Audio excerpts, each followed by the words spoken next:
Eh bien, chers frères, croyez-moi, je suis dans le Père et le Père est en moi. Si vous ne me croyez pas, croyez du moins à cause des œuvres elles-mêmes, nous dit Jésus dans l'évangile de ce dimanche de Pâques, ce 5e dimanche de Pâques. Mes chers amis, à n'en point douter, les apôtres ne comprennent pas grand-chose de ce que dit Jésus. D'ailleurs, cela le sera jusqu'à la Pentecôte.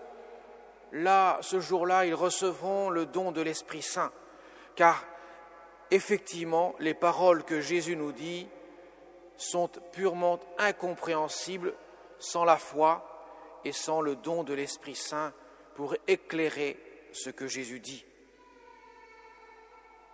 La raison est absolument, totalement dépassée. Notre intelligence est bien faible pour comprendre, pour saisir la plénitude de ce que Jésus veut dire à travers ses paroles. Ils ne comprennent non pas seulement « je suis dans le Père et le Père est en moi », ça pour eux c'est incompréhensible, mais aussi « moi je suis le chemin, la vérité et la vie ». Personne ne va vers le Père sans passer par moi. Cela demeure tout aussi obscur à leur intelligence. Et pourtant, Jésus révèle des grands mystères. 3 grands mystères. Tout d'abord, moi je suis le chemin, la vérité et la vie. Personne ne va vers le Père sans passer par moi. Là, dans cette phrase, 2 grands mystères sont révélés. Tout d'abord, le mystère de l'incarnation. Dieu s'est fait homme. Je suis la vérité et la vie. Il n'y a que Dieu qui soit vrai en tant que tel, car il est le seul qui ne peut pas ne pas être. Tout le reste aurait pu ne jamais être, mais Dieu, lui, ne peut pas ne pas être. Il est forcément vrai. D'autant plus qu'il révèle le mystère, le second mystère, le mystère de la rédemption. Je suis le chemin. Personne ne va vers le Père sans passer par moi. Il est celui qui a fait la jonction, le pont entre Dieu et l'humanité. Je suis le chemin qui conduit vers le Père. Et comment conduit-il les hommes vers le Père, sinon par le mystère de sa croix rédemptrice, sa croix salvatrice, sa croix glorieuse, là où le Seigneur détruira dans sa propre mort la mort pour laisser surgir de son cœur transpercé la victoire de la résurrection, de la vie sur la mort. Il est donc Dieu fait homme, venu dans le monde pour sauver l'humanité.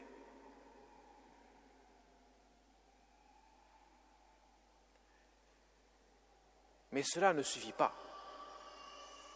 Jésus va plus loin dans l'affirmation du mystère de la foi. Il dit « Je suis dans le Père et le Père est en moi ».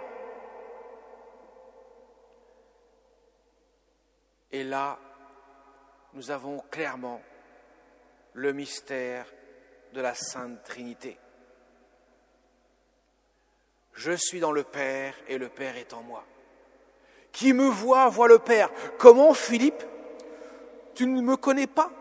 Tu ne sais pas que celui qui m'a vu a vu le Père? Comment peux-tu dire, montre-nous le Père? Tu ne crois donc pas que je suis dans le Père et le Père est en moi? Le pauvre Philippe, il était complètement dépassé. Il avait beau faire preuve d'intelligence, essayer de réfléchir autant qu'il puisse le faire, cela demeure clairement obscur à son intelligence. Cependant, Jésus ne parle pas pour rien dire. Il l'avait annoncé. Je vais vous envoyer le défenseur, le paraclet, et lui, il vous rappellera tout ce que je vous ai dit. Il vous en donnera même l'explication de mes paroles. Et tout deviendra beaucoup plus clair. Car à la lumière du mystère de la résurrection et de la Pentecôte qui donne le Saint-Esprit dans les cœurs, le mystère de la révélation donnera fera jour, donnera sa splendeur. Mais comme les hommes ont besoin de sentir des choses, ils ont un corps, on a des yeux, des oreilles, on a des mains pour toucher, on a un nez pour sentir, un palais pour goûter. Eh bien, Jésus leur dit, si vous ne me croyez pas, croyez du moins à cause des œuvres elles-mêmes. Mais que sont-elles ces œuvres? Alors vous savez, Saint Jean le Baptiste, dans sa prison, enfermé par Hérode parce qu'il a dénoncé l'adultère d'Hérode avec la femme de son frère Hérodiade, donc Hérodiade, la femme de son frère Philippe. Et bien sûr, elle en voulait terriblement à Saint Jean le Baptiste, il est en prison. Et voilà comment il commence à se poser quelques questions, il se dit, mais il envoie ses disciples pour lui demander à Jésus, mais finalement, au fin fond du compte, est-ce que c'est bien toi qui dois venir ou devons-nous en attendre un autre? Est-ce que ce n'est pas un autre qui doit venir après toi? Ce Messie tant espéré. Que dit Jésus à ses disciples, aux disciples de Jean le Baptiste? Il leur dit pas, c'est moi. Il pourrait. Mais il dit bien, mon témoignage est nul sans que quelqu'un d'autre me rende témoignage. Le Père me rend témoignage. Eh bien, vous direz à Jean le Baptiste ce que vous voyez. Les aveugles voient, les boiteux marchent, les lépreux sont guéris, la bonne nouvelle est annoncée aux pauvres. C'est ça les œuvres du Père. Les saintes écritures qui annoncent par les prophètes, notamment Isaïe, s'accomplissent. Si les écritures s'accomplissent, c'est donc bien lui qui doit venir. Et par conséquent, tout ce qu'il peut dire ne peut pas être étranger à Dieu, puisqu'il est celui qui doit venir. Donc sa parole, c'est la parole de Dieu. Ainsi s'éclaire le mystère. Ce que les pharisiens, les sadducéens, les chefs des prêtres, les scribes, les docteurs de la loi auraient dû saisir, ils ne l'ont pas fait à cause de l'orgueil. Leur intelligence était brouillée par l'absence de foi. Alors que les petites gens, les pécheurs, prostituées et publicains, ceux qui ont vu dans l'œuvre du Christ la marque de Dieu, la main de Dieu, leur cœur s'ouvrant à la grâce de Dieu, alors là, la foi comblait ce que leur intelligence ne pouvait saisir. Voyez, mes chers amis, on comprend pourquoi Jésus a dit « Père, je te loue, parce que tu as révélé aux petits ce que tu as caché aux sages et aux savants. » Voyez, mes chers amis, Jésus ne nous a pas laissés dans l'obscurité la plus totale. Il a montré par les œuvres accomplies, les œuvres du Père, les saintes écritures qui s'accomplissent. Lui qui a dit « Pas un seul iota de l'écriture ne passera à côté de l'accomplissement. Tout sera accompli. » Et quelle sera la dernière parole que Jésus dira dans l'évangile de Saint Jean lorsqu'il rendra son dernier souffle? Tout est accompli. Il a pris la résolution d'accomplir pleinement ce qui était annoncé, pour que le doute ne puisse pas survenir dans un cœur qui est éclairé par l'acte de foi, par le don de l'Esprit Saint. Car la foi n'est pas dénuée de raison, elle dépasse la raison, mais elle demande nécessairement, comme le dira le Concile Vatican I, puis repris par Vatican II dans la Constitution Dei Verbum, la parole de Dieu,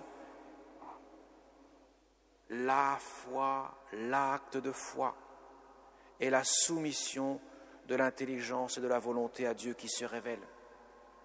Autrement dit, il faut faire preuve d'intelligence, pour accueillir le don de la foi.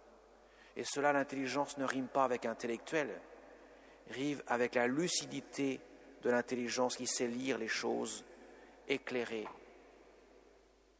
aussi pour les mystères par la foi, par le don de la foi. Alors mes chers amis, pour terminer, en nous tournant vers la Vierge Marie, le cœur immaculé de Marie, le cœur pétri des Saintes Écritures, dans son Magnificat, s'en est à tous les mots. La Vierge Marie, vivant dans l'ombre de la foi, le mystère indicible de la présence de son Fils dans son sein, qu'elle savait être Dieu, bien sûr, puisqu'il est conçu miraculeusement dans sa virginité, mais vivant l'épreuve de la croix, l'épreuve de la passion qui a, pourrait-on dire, commencé dès l'instant de sa conception, jusqu'au terme du mystère de la croix. Elle a vécu comme un sommet de ce mystère qui demeurait obscur à ses yeux, tout en gardant cette foi profonde qui l'habitait. La Vierge Marie au pied de la croix ne pouvait pas tout comprendre avec sa seule intelligence, ne pouvait pas tout saisir. Alors pourquoi elle n'a jamais sombré? Pourquoi elle n'a jamais été prise par le doute? Pourquoi elle ne s'est pas égarée, n'a pas perdu confiance à un moment donné en la parole de Dieu? Parce que précisément, elle fut abandonnée totalement entre les mains du Père. Elle a fait une totale confiance en son Fils bien-aimé. Elle a elle-même mis en acte et en pratique les paroles que Jésus avait révélées à Sainte Faustine. Jésus, j'ai confiance en toi. Alors mes chers amis, dans un monde qui semble de plus incertain, c'est le propre du monde, lorsqu'il ne choisit pas Dieu. Et Jésus l'a dit, le monde m'a haï, il vous haïra. L'esprit du monde, ce n'est pas l'esprit du Christ. Ça, c'est inéluctable, on ne peut pas changer ça comme ça. Eh bien, Jésus nous donne comme règle de vie la confiance. Ayez confiance en moi, croyez en moi, gardez dans votre cœur cette confiance inébranlable en moi. C'est elle qui vous permettra de vivre l'obscurité de la foi qui peut surgir de notre cœur et qui nous permettra de vaincre toute résistance à la volonté de Dieu en nous, afin que Dieu puisse accomplir son règne de gloire. Comme elle l'a dit, la Vierge Marie, aux petits enfants de Pontmain, « Mon fils se laisse toucher. Mon fils se laisse toucher. Priez et persévérez dans la prière. » Amen.